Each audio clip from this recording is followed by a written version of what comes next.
este congreso que se ha preparado especialmente y principalmente pues para los estudiantes y egresados de la universidad, así como parte del cuerpo docente. Doctora, bienvenida, muchas gracias y le brindo el espacio para que inicie su presentación. Bueno, muchas gracias por la invitación de la Universidad Hispanoamericana. Para mí es un gusto estar aquí compartiendo con ustedes sobre estos temas tan importantes. ¿Me pueden indicar si ven la presentación? Sí, se ve muy bien. Muchas gracias, Pablo. El primer tema que vamos a ver hoy es el requerimiento de proteína y ejercicio físico para adultos mayores. Este es un tema muy importante y cada vez se le va a dar más importancia porque resulta que la población mundial está envejeciendo. Aquí tenemos un gráfico que muestra de 1960 al 2021, vean cómo aumentó el porcentaje de la población mayor de 65 años. Aquí tenemos para el 2021 9.54% de la población y tenemos una proyección del INEC que hizo en el 2013 que decía que en Costa Rica el 8.5% de la población iba a ser mayor de 65 años, pero para el 2050 esta población mayor de 65 años va a llegar a 20.7%. Eso quiere decir que una quinta parte de la población vamos a ser adultos mayores. Y digo vamos porque yo estoy incluida, ¿verdad? Ahí en eso. Entonces, hay que ver todos los cambios que ocurren a nivel de las personas cuando envejecen.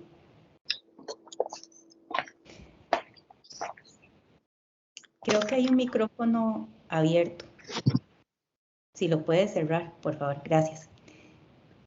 Entonces, a nivel de las personas adultas, ¿verdad? Conforme vamos envejeciendo, van ocurriendo ciertos cambios. Usualmente se toma mucho en cuenta lo que es el peso corporal, pero más que el peso corporal, lo importante es ver la composición corporal.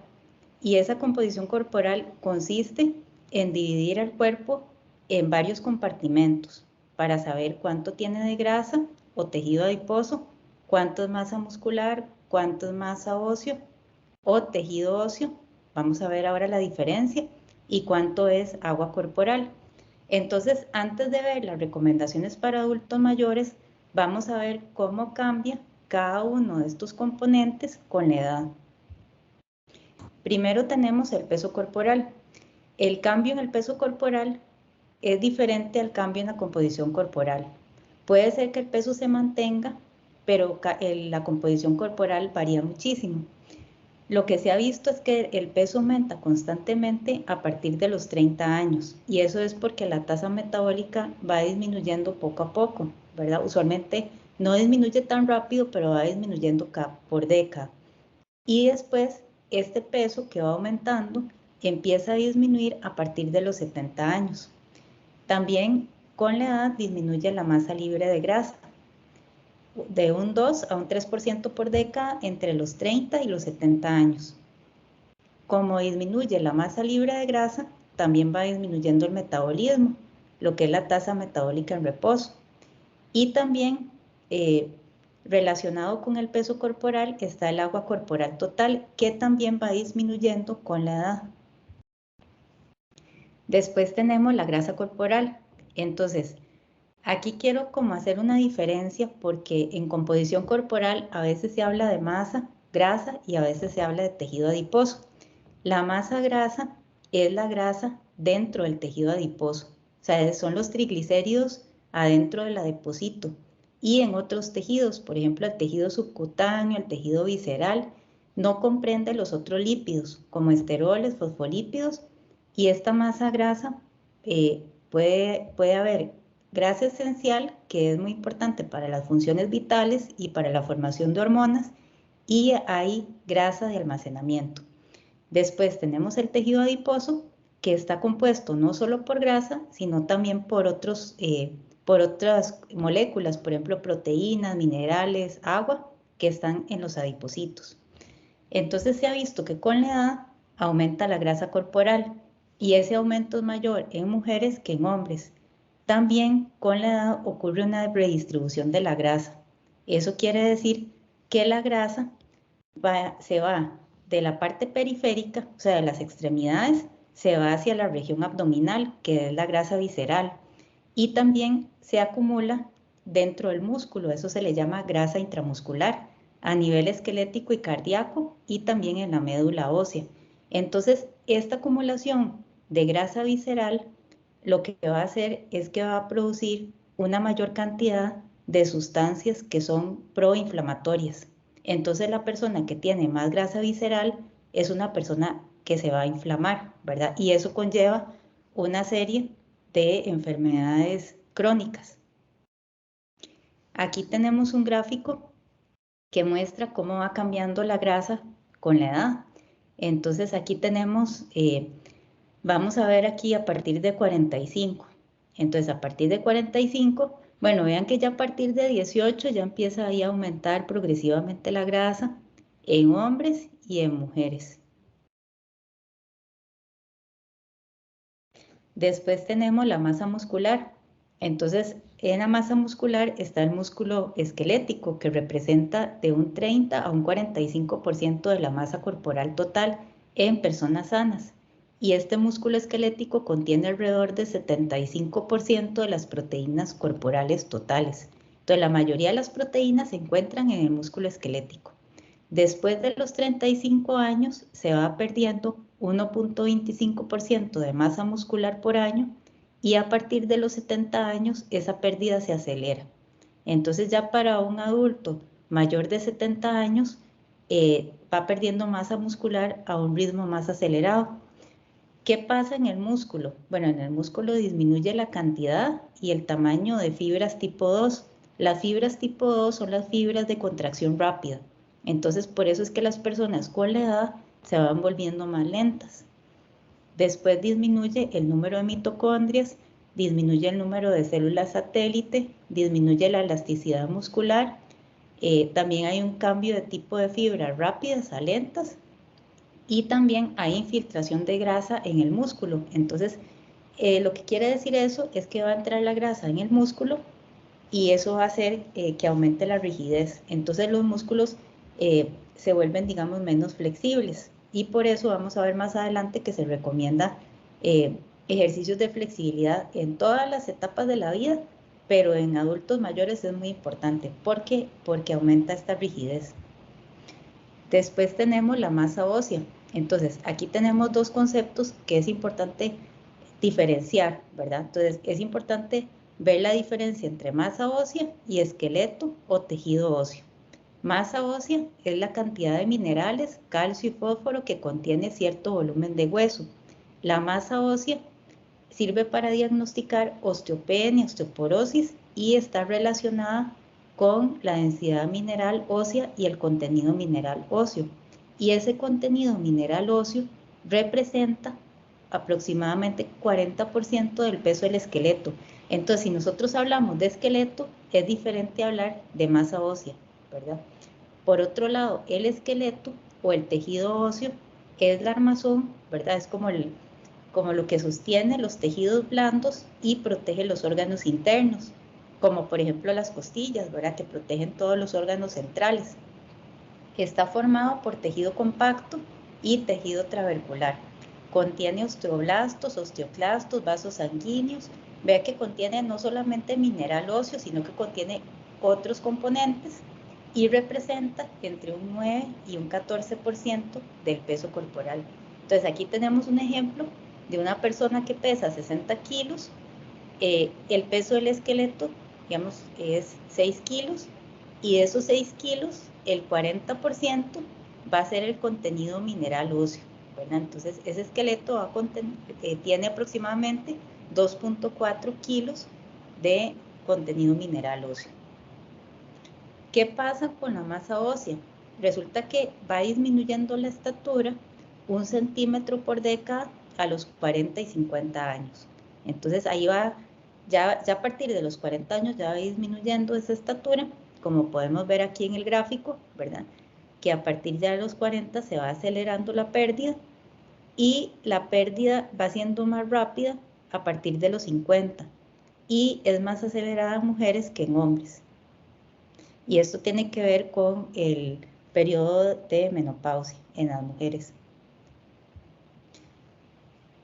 Con la masa ósea también, bueno, disminuye la densidad mineral ósea.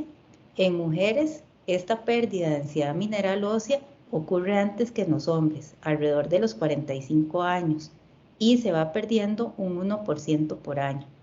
En hombres, la pérdida comienza alrededor de los 50 años y se pierde 0.3% por año. Entonces, como pueden ver, las mujeres perdemos densidad mineral ósea a un ritmo más acelerado que los hombres.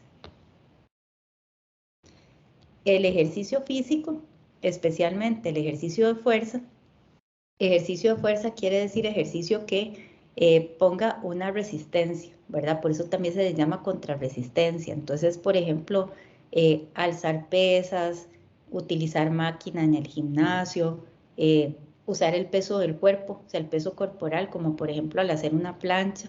Entonces, esos son ejercicios de fuerza. Los ejercicios de fuerza aumentan la densidad mineral ósea y eso ayuda a prevenir la osteoporosis. Pero se ha visto en estudios que otros ejercicios como la natación y el ciclismo no aumentan la densidad mineral ósea. Entonces, si nosotros queremos tener una buena densidad mineral ósea en la etapa adulta, no solamente se puede nadar, ¿verdad? Sino que también hay que combinar esa natación con algún ejercicio de fuerza y con algún otro ejercicio, puede ser con caminata, ¿verdad? Que haga un impacto, ¿verdad? Que sea un ejercicio de impacto, pero no de alto impacto, que le ayude a fortalecer los huesos. En cuanto a las articulaciones, que está relacionado con los huesos, hay condiciones degenerativas como enfermedad articular degenerativa en adultos, ¿verdad? Y esta enfermedad se va haciendo más común con la edad. Estas condiciones disminuyen la movilidad articular y causan inestabilidad en la rodilla, en la cadera, en la columna vertebral, en los hombros. Entonces, hay que mantener esa movilidad articular, porque si esa movilidad se pierde, hay mayor riesgo de sufrir caídas o de sufrir una lesión. Entonces, también es importante modificar los programas de ejercicio para mantener la fuerza y la flexibilidad, pero que no haya un exceso de repeticiones para no irritar las articulaciones, sobre todo si hay algún desgaste, ¿verdad? Como por ejemplo en el caso de una artrosis, donde hay un desgaste en el cartílago de las articulaciones. Entonces, no hacer cosas que sean muy repetitivas. El entrenamiento cruzado, que consiste en hacer diferentes tipos de ejercicio, con ejercicios en el agua o ejercicios de bajo impacto como bicicleta o elíptica, puede servir porque lo que se hace es que se trabajan diferentes articulaciones. Entonces, no se hace un solo ejercicio, sino que, por ejemplo, la persona nada un día o hace acuaróbicos y al día siguiente hace bicicleta o hace elíptica o sale a caminar, ¿verdad? Entonces, va combinando ejercicios y eso se le llama entrenamiento cruzado. Entonces, el entrenamiento cruzado evita que se sobreutilice una articulación. También con la edad ocurren cambios hormonales. Por un lado tenemos la resistencia a la insulina, que aumenta con la edad. Sin embargo, esta resistencia a la insulina se puede contrarrestar con el ejercicio físico. Eso es muy importante, porque el ejercicio físico sensibiliza al músculo y entonces el músculo se vuelve más sensible a la acción de la insulina. Después también ocurre una disminución de algunas hormonas, como por ejemplo la hormona de crecimiento, que esta tiene un efecto anabólico en los músculos y los huesos, pero entonces donde disminuye esta hormona, va a disminuir este efecto de formación de músculos y huesos. También disminuye la hormona DHEA, que es una prohormona que puede transformarse en esteroides sexuales o en hormonas sexuales, por ejemplo, andrógenos, estrógenos. Entonces, esta es como la responsable de que haya una disminución de estrógenos y de testosterona, ¿verdad? Estrógenos en mujeres, testosterona en hombres. Y el factor similar a insulina 1 es una proteína regulada por la hormona liberadora, la hormona de crecimiento, que activa la síntesis y disminuye la degradación de proteína muscular. Entonces, cuando disminuye esta hormona, va a aumentar la degradación de proteína muscular. Quiere decir que va a haber mayor rompimiento de músculo. Entonces, todos estos cambios hacen que ocurran los cambios que les mencioné en la composición corporal. Por ejemplo, que disminuya la masa muscular, que disminuya la densidad mineral ósea. En este periodo, antes de los adultos mayores, también podemos encontrar este periodo de menopausia. Hay un micrófono encendido, si lo pueden apagar, gracias. Entonces, en menopausia, ¿qué es lo que ocurre? Bueno, ocurre una disminución natural de estrógenos alrededor de los 50 años. Entonces, esto marca un antes y un después en las mujeres. Sin embargo, los efectos de la menopausia se pueden disminuir, ¿verdad? No evitar, sino que se pueden disminuir con ejercicio físico. Entonces, ¿qué pasa en la menopausia? Aumenta la grasa visceral y la intramuscular. Disminuye la densidad mineral ósea. Disminuye la masa muscular a aproximadamente 0.6% por año ya después de la menopausia. Disminuye la fuerza muscular, disminuye el IGF-1 y los estrógenos, aumenta las citoquinas proinflamatorias, todo lo que es interleucina 6 y factor de necrosis tumoral alfa, y aumenta el riesgo cardiovascular, porque con la menopausia disminuyen los niveles de colesterol HDL, aumentando el riesgo. Entonces aquí tenemos un gráfico donde muestra todos los cambios a nivel hormonal, que hay cambios en diferentes hormonas, incluyendo la tiroxina, el TSH, progesterona, estrógenos. Eso aumenta las citoquinas proinflamatorias. Va a haber cambios en masa muscular, cambios en fuerza muscular. Estos cambios en masa muscular, ¿verdad?, que consisten en una pérdida de masa muscular, van a llevar a sarcopenia, que sarcopenia es una condición en donde hay pérdida de masa muscular con la edad. Y también va a haber una disminución en la fuerza muscular. Entonces, esta disminución en la fuerza muscular se le llama dinapemia. Entonces, dinapemia es la disminución en la fuerza muscular y eso también ocurre con la edad. Y al final, ¿qué es lo que va a pasar? Que todos estos cambios van a disminuir la calidad de vida de las mujeres. Hay condiciones en la composición corporal que están asociadas al envejecimiento. Entonces, ya les mencioné una, que era la sarcopenia. Entonces, la sarcopenia es la pérdida de masa muscular que ocurre con la edad. ¿Por qué? Porque hay menor síntesis de masa muscular y hay mayor degradación. Entonces ocurren las dos cosas y el adulto va perdiendo masa muscular. Entonces, eso es una condición. Otra condición, osteoporosis, que es disminución de la densidad mineral ósea. Y después tenemos la obesidad, que ocurre en algunos adultos mayores. Entonces, tenemos estas tres condiciones, pero esas tres condiciones se pueden traslapar. Entonces, ¿qué pasa si, por ejemplo, se combina sarcopenia y osteoporosis? Tenemos la osteosarcopenia, ¿verdad? Que ya son dos condiciones. ¿Qué pasa si se combina sarcopenia con obesidad? Ahí sería obesidad sarcopénica. ¿Qué pasa si se combina osteoporosis con obesidad? Sería obesidad osteopénica. Y si se combinan las tres condiciones, ahí, digamos, como dicen, se ganó la rifa, ¿verdad? Y sería una obesidad osteosarcopénica. Entonces, esa sería la condición, digamos, más seria, porque ahí combinan tres condiciones que pueden ser incapacitantes, que disminuyen la funcionalidad del adulto mayor y disminuyen su calidad de vida. Si tenemos una intervención oportuna, podemos prevenir la dependencia funcional en adultos mayores? Aquí, digamos, vamos a seguir una línea. Primero, si tenemos adultos mayores con malnutrición, ¿verdad? Que no consumen la cantidad necesaria de proteína, tienen una deficiencia energética y además realizan poca actividad física, estas condiciones pueden causar cambios en la composición corporal y el desempeño físico. Entonces, ¿qué pasa con esos cambios? Con el tiempo puede ocurrir sarcopenia, osteoporosis, obesidad y las combinaciones que les enseñé anteriormente, ¿verdad? Que se pueden combinar 2 o 3 condiciones.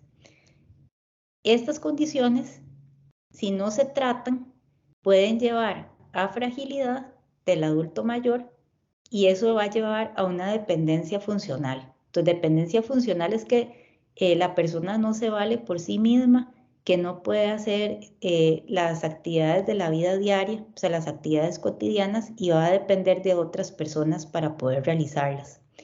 Y esto va a llevar a una disminución de la capacidad funcional y al final menor calidad de vida.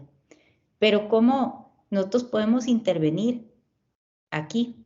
Cuando la persona se le ha hecho una evaluación en la composición corporal y el desempeño físico y se ha encontrado alguna condición que podría llegar a ser incapacitante. Entonces se recomiendan programas de ejercicio físico y nutrición.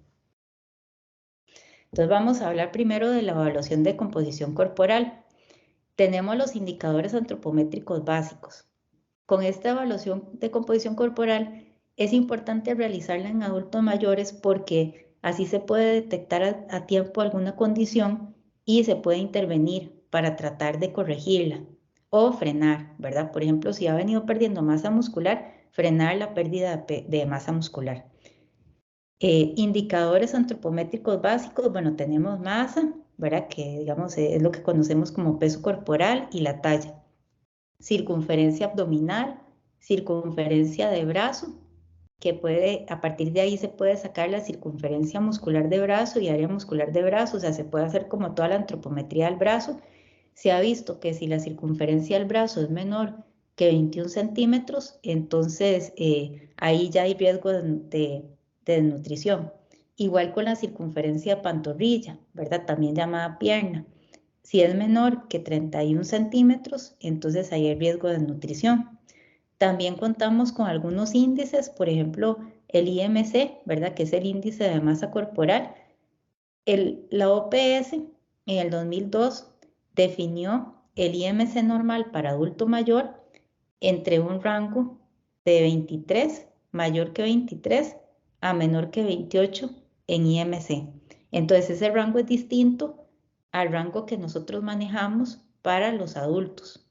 Ya en un adulto mayor, ese rango es más permisivo, ¿verdad? El corte no llega a 25 como en un adulto, sino que el corte de peso normal llega hasta 28.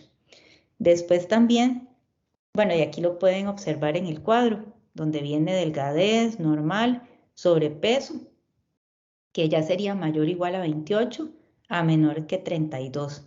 Y obesidad, mayor o igual que 32. Entonces, eso es lo que define la OPS. Después tenemos otros índices, por ejemplo, el índice de masa grasa y el índice músculo óseo. El índice de masa grasa lo están utilizando bastante en México en investigaciones con adultos mayores.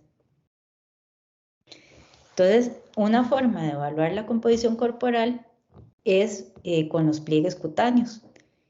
Consiste en un método de bajo costo, rápido y sencillo. Entonces, los pliegues cutáneos se toman con el caliper o calibrador. Para menores de 50 años se pueden usar diferentes métodos, ¿verdad? Por ejemplo, la sumatoria de 6 pliegues, o sea, que serían, digamos, pliegues cutáneos en varias partes del cuerpo. Y a partir de la suma de pliegues se puede estimar la grasa corporal con diferentes ecuaciones. Por ejemplo, para adultos sedentarios con Withers. Después también se puede hacer un perfil de pliegues, ¿verdad? No necesariamente sacar el porcentaje de grasa, sino que se puede tomar el pliegue y compararlo a través del tiempo. Pero se ha visto que en adultos mayores por la redistribución de grasa que hay, ¿verdad? Que disminuye la grasa en la periferia y aumenta la grasa visceral, entonces los pliegues pueden subestimar la grasa corporal, sobre todo cuando se toman pliegues de las extremidades, como por ejemplo pliegue de tríceps, pliegue de pierna o de pantorrilla, ¿verdad? Entonces se ha visto que los pliegues podrían llegar a subestimar la grasa. Otro método para evaluar la composición corporal es la bioimpedancia. Es un método preciso, no invasivo, seguro y rápido. Requiere mínima participación del sujeto y experiencia del evaluador. Su precisión varía de acuerdo con el estado de hidratación. Entonces, este es un método que es rápido, fácil de utilizar, los resultados van a depender del equipo también, ¿verdad? Entre mejor sea el equipo o digamos tenga multifrecuencia, va a ser un resultado, un mejor resultado, un resultado aceptable. Aquí hay que tomar en cuenta que la persona tiene que estar en buen estado de hidratación, porque si está deshidratado, el porcentaje de grasa puede darle más alto, ¿verdad? Entonces es importante que esté bien hidratado. Lo que se hace con bioimpedancia es una medición directa del agua corporal. A partir del agua se calcula la masa libre de grasa y la masa grasa. Ahí se usan constantes. Entonces son constantes, hay una constante que dice que el 73% de la masa libre de grasa es agua. Entonces a partir de ahí se calcula la masa libre de grasa y la masa grasa. Y también el agua, ¿verdad? Total se puede dividir en agua intra y extracelular si el equipo lo permita, o sea, si es un equipo, digamos, más sofisticado. Después tenemos DEXA, ¿verdad? Que es un equipo llamado absorciometría de energía dual de rayos X. Es un método preciso y adecuado para estimar la composición corporal. Actualmente se considera el estándar de oro, ¿verdad? Para medir composición corporal. Inicialmente se utilizó para determinar la densidad mineral ósea y el riesgo de osteopenia o osteoporosis, pero actualmente también se puede utilizar para ver la masa magra y la masa grasa. ¿Y eso por qué? Porque este equipo divide al cuerpo en 3 compartimentos. Entonces lo divide en contenido mineral óseo, masa grasa y masa libre, masa magra, ¿verdad? Que sería masa, digamos, blanda, y masa grasa, que serían los lípidos. Aquí es importante tomar en cuenta que este equipo mide lípidos, ¿verdad? Entonces lípidos no es solamente grasa, sino que lípidos son diferentes componentes del tejido adiposo. Entonces el porcentaje de grasa con DEXA puede dar un poco más alto que con otros métodos, ¿verdad? Porque con este método se miden los lípidos. Y bueno, para mujeres posmenopáusicas y hombres de 50 años o más, se usa puntaje T de densidad mineral ósea. Entonces, estos serían los cortes para diagnosticar osteopenia, osteoporosis severa. Entonces, este es un método, ¿verdad?, que se puede utilizar para diagnosticar esta enfermedad, pero también se puede ver la composición corporal. Entonces teníamos varios métodos para evaluar la composición corporal, por un lado.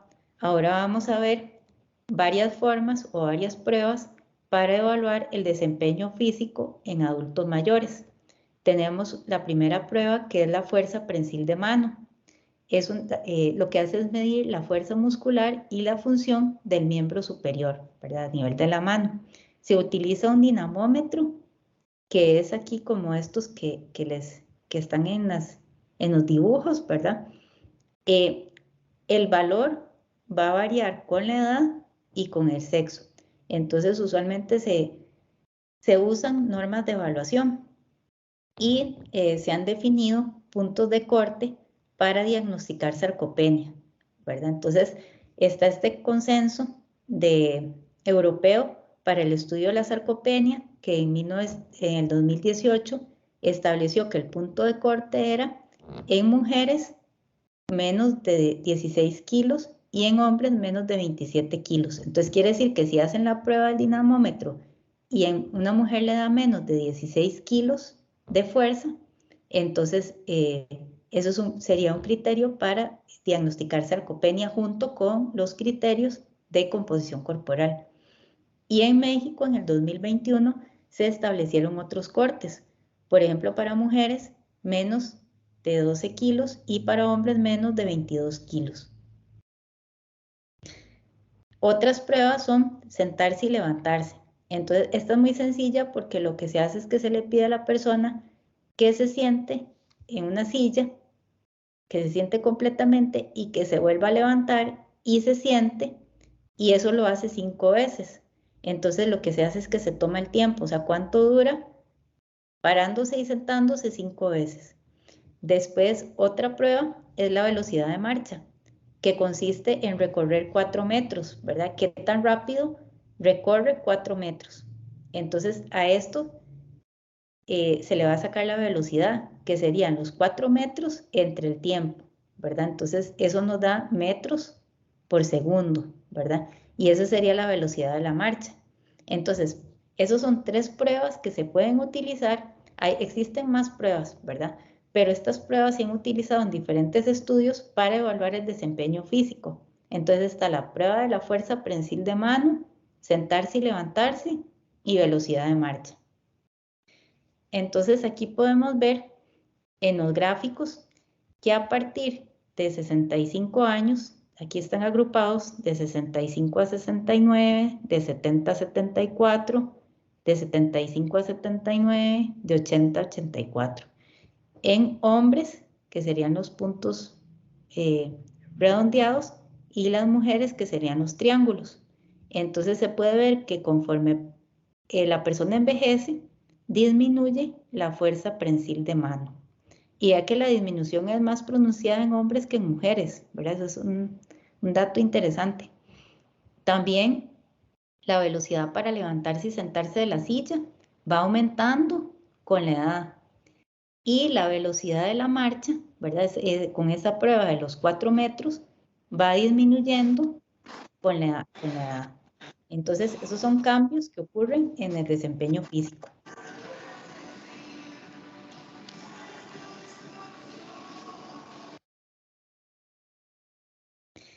Entonces, ahora vamos a entrar a las intervenciones, ¿verdad? ¿Qué intervenciones se hacen para trabajar con adultos mayores? Primero, hay que ver cómo está el requerimiento de proteína.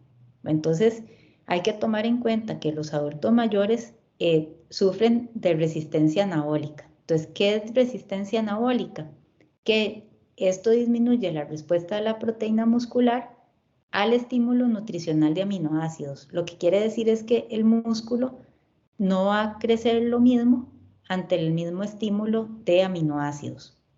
Y hay varias razones de esta resistencia anabólica, como por ejemplo alteraciones en la digestión de la proteína, absorción de aminoácidos, captación de aminoácidos en el músculo y en la señalización anabólica intracelular. Entonces quiere decir que en uno o varios pasos de ese proceso algo está fallando, ¿verdad? Que no está dejando que el músculo aproveche toda la proteína de la dieta.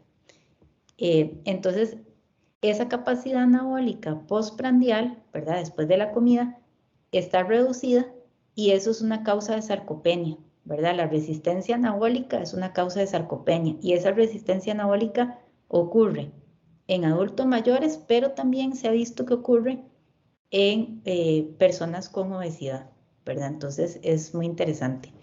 Y después también el requerimiento de proteína se ve alterado por la digestión, ¿verdad? Porque hay una disminución del ácido clorhídrico gástrico, que eso hace que sea más difícil digerir la proteína.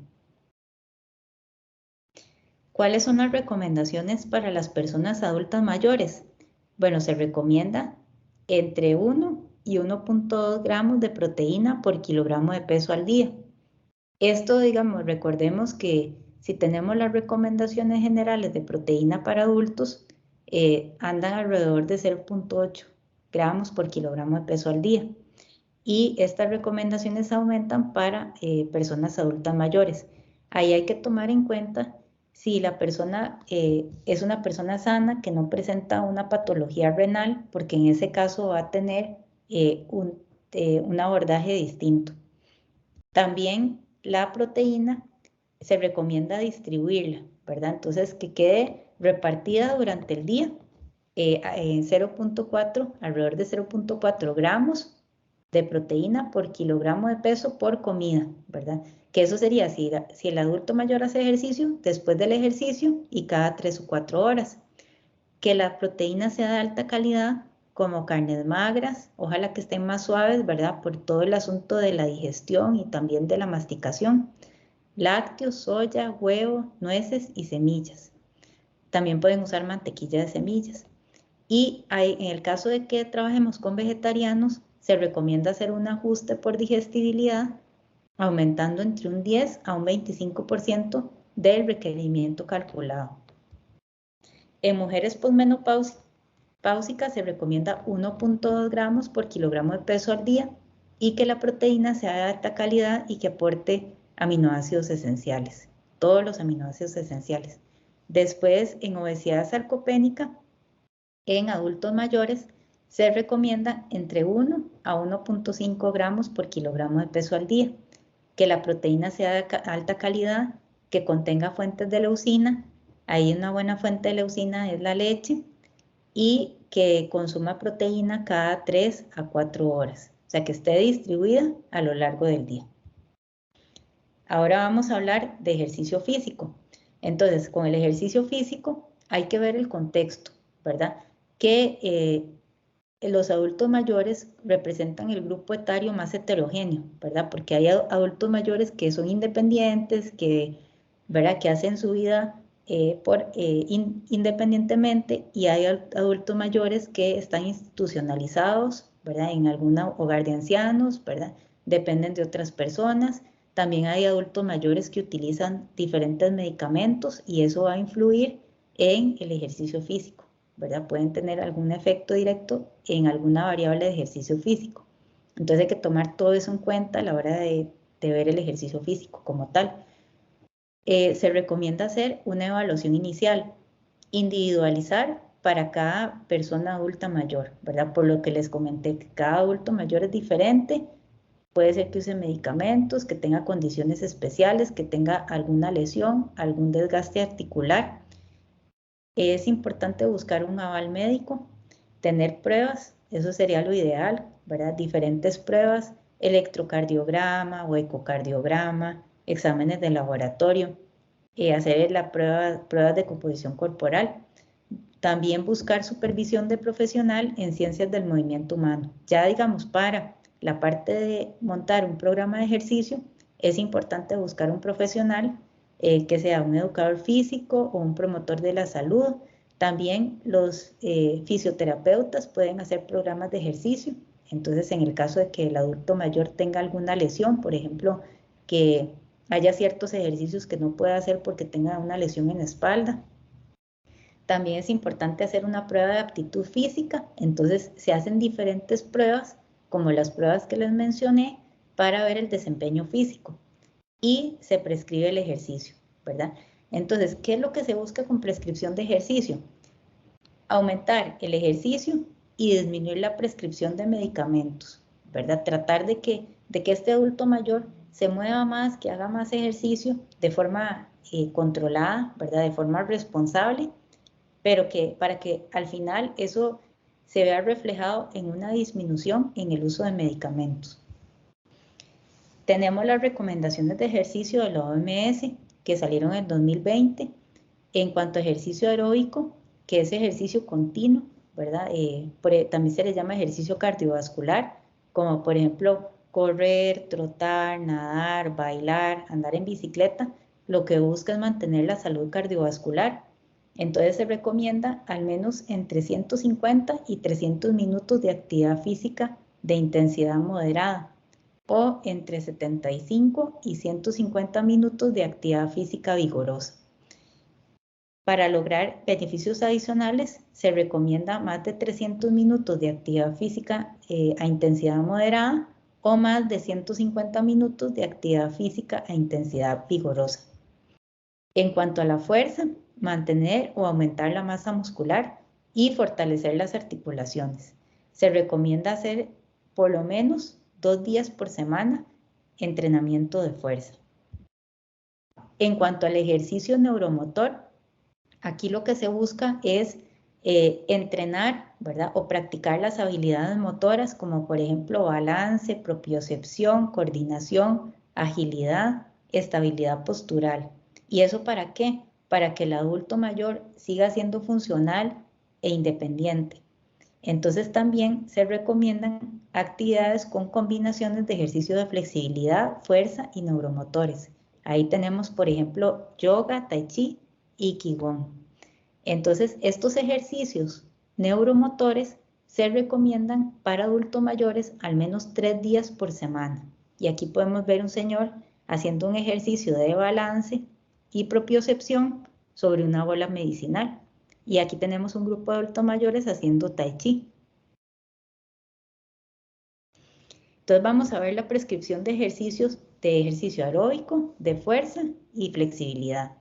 Estas recomendaciones son dadas por el ACSM, que es el Colegio Americano de Medicina Deportiva, en el 2018. Entonces tenemos varias variables. Está la variable de intensidad. La intensidad lo que quiere decir es qué tan duro hago el ejercicio, ¿verdad? Si ese ejercicio lo hago suave, lo hago moderado o lo hago fuerte. Tenemos una escala que se llama la escala de Borg, que se le llama también escala de esfuerzo percibido y va de 0 a 10. Entonces ahí usted le pregunta a la persona qué tan fuerte hizo el ejercicio o cómo siente el ejercicio, ¿verdad? Si lo siente suave, va a decir que un 3. Si lo siente duro, va a decir que un 6. Muy duro, un 8, ¿verdad? Entonces esa sería la escala del 0 al 10.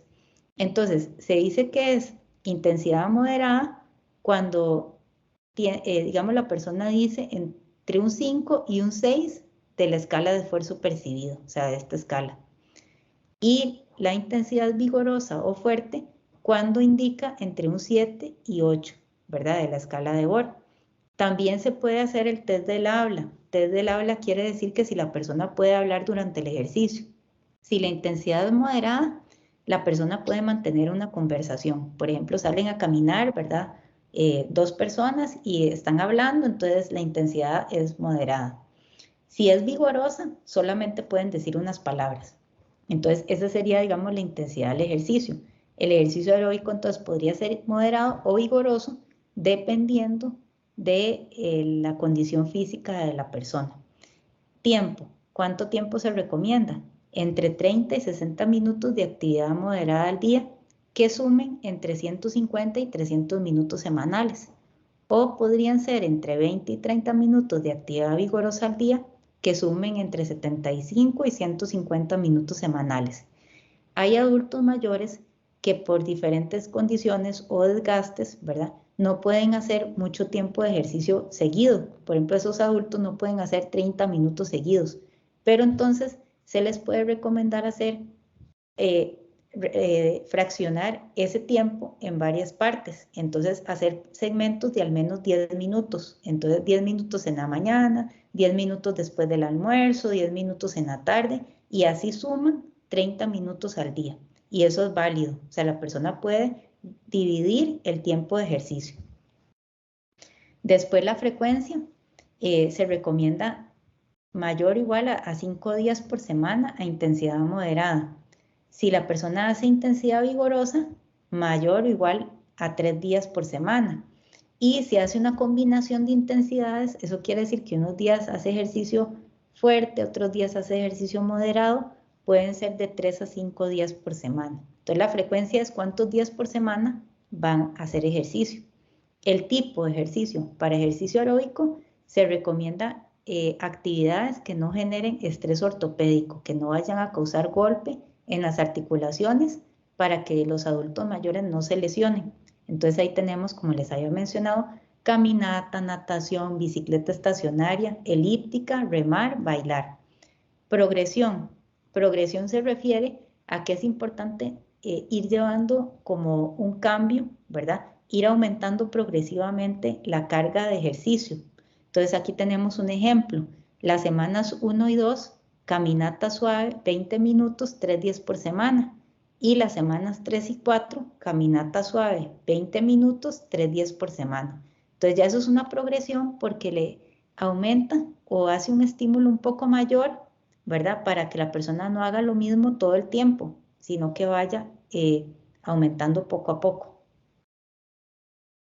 En cuanto al ejercicio de fuerza, o también llamado contrarresistencia, en intensidad se recomienda una intensidad moderada de 5 a 6 en la escala de esfuerzo percibido. También se puede medir de diferentes formas con pruebas, por ejemplo, si las hacen en el gimnasio, de una repetición máxima que sería un RM o 3 RM u otros métodos, ¿verdad? Y eso se recomendaría entre un 70 a un 90%. Pero esto ya es responsabilidad de la persona, del entrenador, del educador físico, ¿verdad? Que está haciendo el programa de ejercicio de fuerza. La duración de ese programa puede ir de 8 semanas hasta un año, ¿verdad? Un programa progresivo para ver cambios en un aumento en la fuerza, en el músculo del adulto mayor. Frecuencia, al menos 2 días por semana, que no sean días consecutivos, sino que sean días alternos. Se recomienda trabajar ejercicios con una articulación o varias articulaciones al mismo tiempo, o sea, que muevan varias articulaciones de grandes grupos musculares. Entonces, grupos musculares grandes, ¿cuáles serían? Sería, por ejemplo, la espalda, sería pectoral, serían, digamos, cuádriceps, isquiotibiales, esos son grandes grupos musculares. Y el tipo de ejercicio pueden ser pesos libres, ¿verdad? Por ejemplo, alzar pesitas, ¿verdad? Mancuernas, máquinas, ¿verdad? Como las máquinas que hay en el gimnasio, peso corporal, ligas, TRX, ¿verdad? Esto es muy importante que esté supervisado para que el adulto mayor haga el ejercicio de forma segura, ¿verdad? No que haga videos que bajaron de YouTube, que les dieron, que el nieto le enseñó un video, entonces ya el abuelito está haciendo el video, ¿verdad? Y se puede lesionar, ¿no? Eso es importante que esté supervisado para que no haga ejercicios contraindicados ni para que se vaya a lesionar. Y la progresión se refiere cuántas series va a hacer del ejercicio, cuántas repeticiones y cuántos ejercicios, ¿verdad? Y esto lo va a definir la persona que le va a hacer el plan de entrenamiento. Y también el descanso entre cada ejercicio, ¿verdad? Que podría ser, por ejemplo, de 1 a 3 minutos. Pero esto ya queda a cargo de un profesional en ciencias del movimiento humano. Y después la prescripción de flexibilidad es muy importante y a veces se deja de lado. Y el adulto mayor va perdiendo flexibilidad porque tiene, digamos, más rigidez muscular y las articulaciones a veces sufren, ¿verdad? Por ejemplo, si este adulto mayor tiene el azúcar en la sangre alta, ¿verdad? Si no está controlada su glicemia, también puede haber glicación de tejidos y eso causa rigidez también en las articulaciones. Entonces, en intensidad se recomienda estirar hasta un punto, hasta el punto de sentir un poco de tensión o incomodidad, pero no que se vayan a lesionar, ¿verdad? La flexibilidad puede ser activa, o sea, quiere decir que yo mismo estiro, voy haciendo el ejercicio y voy estirando, ¿verdad? O puede ser pasiva. Pasiva quiere decir que alguien más le está ayudando, por ejemplo, en esta foto está el entrenador ayudándole a la señora. O también uno se puede ayudar con dispositivos, ¿verdad? Como por ejemplo una liga o digamos una tira o algo que le ayude a estirar. El tiempo de estiramiento es muy importante porque para adultos mayores se recomienda hacer estiramientos entre 30 a 60 minutos de cada ejercicio. Puede ser de 1 a 3 veces. La frecuencia mayor o igual a 5 días por semana, o sea, prácticamente estirar todos los días. Se recomiendan actividades con movimientos lentos que finalicen de forma estática, o sea, que no estén como estirando y brincando, ¿verdad? Que lleguen y estiran y brincan, no, sino que mantengan una misma posición y que esa posición se vaya cada vez que los músculos van cediendo y la persona va estirando más. Y otra cosa importante es que se recomienda estirar cuando los músculos ya están calientes, porque los músculos calientes estiran con más facilidad. Entonces es importante primero hacer un precalentamiento o ejercicios de movilidad y ya después hacer flexibilidad. O esa flexibilidad hacerla, por ejemplo, después de la caminata. O sea, si el adulto sale a caminar o hace ejercicio aeróbico, entonces después de ese ejercicio, estira. Y bueno, ya para terminar, quería comentarles un caso. Este es un caso de la vida real.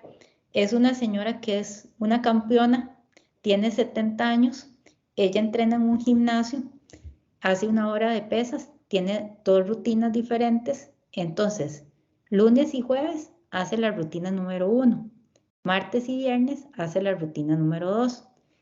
Y después los miércoles hace 1 hora de cardio, o sea, solamente hace cardio, hace bicicleta, estacionaria, hace elíptica. Ella entrena a las 9 de la mañana. Este es su consumo usual.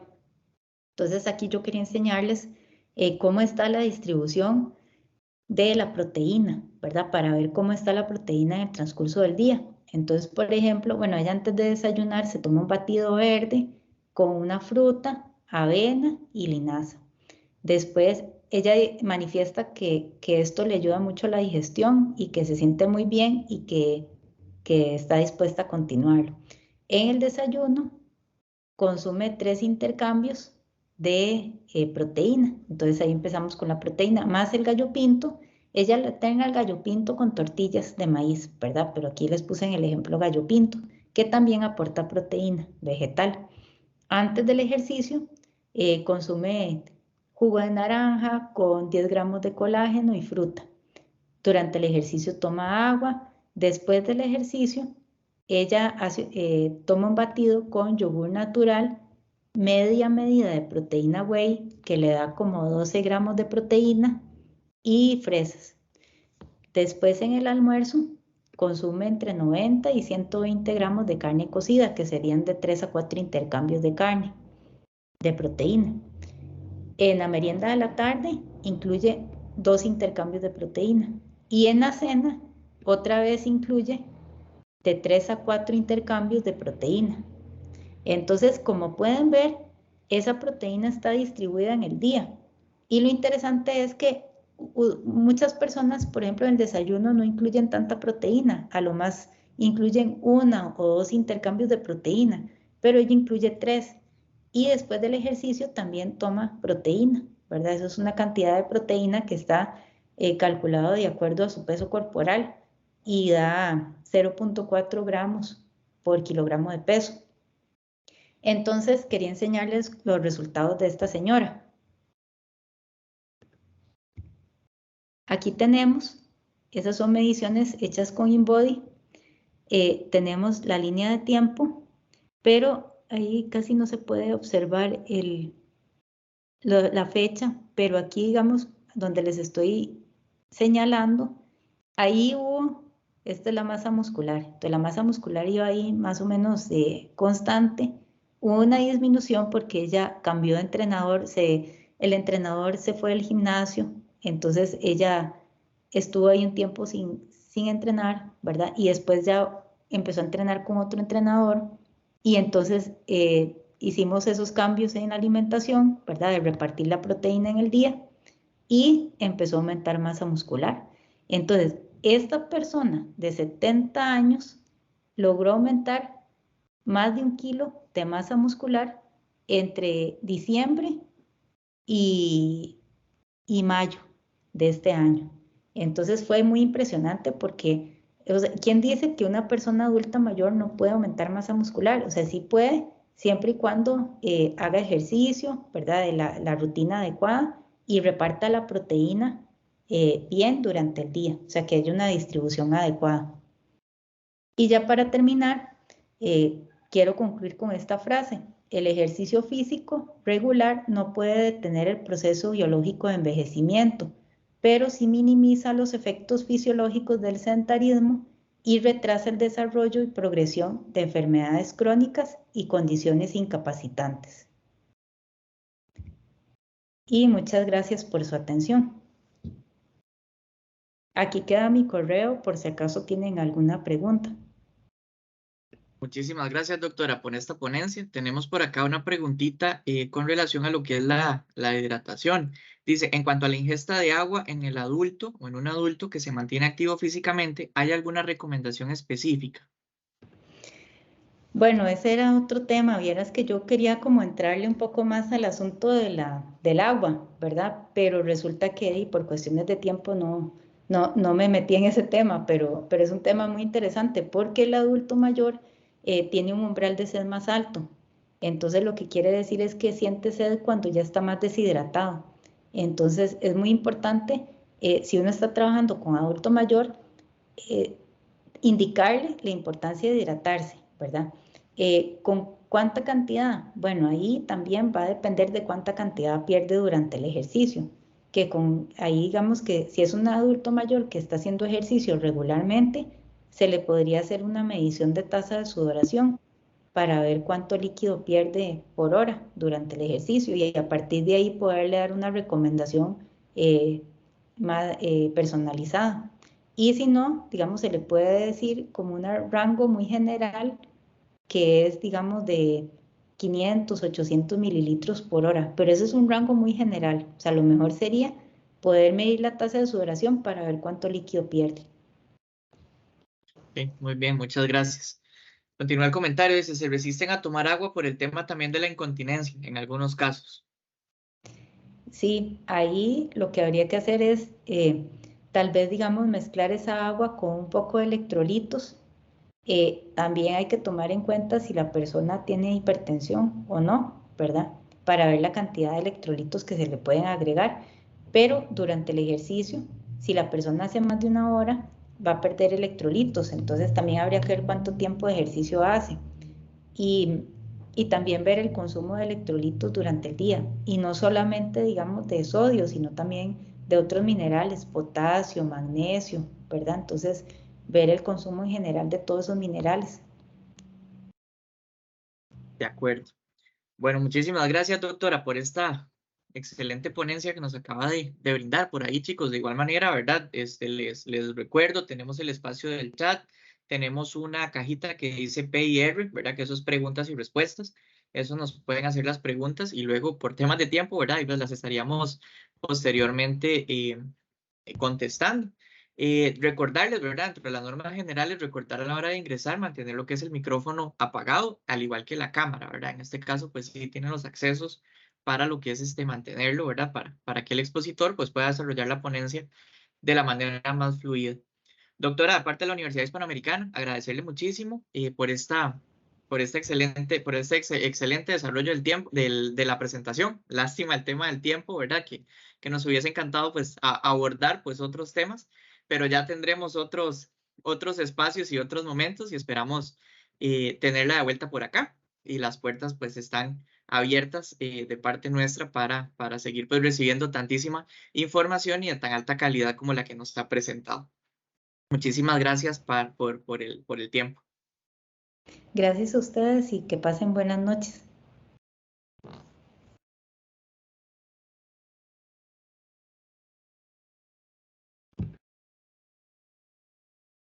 Gracias, se nos quedó ahí pegadilla un poquillo al final, pero le agradecemos por el tiempo. Justo a tiempo Ay, fue. quedé pegada. No, que quería agradecerles Sí. por la invitación y ahí estamos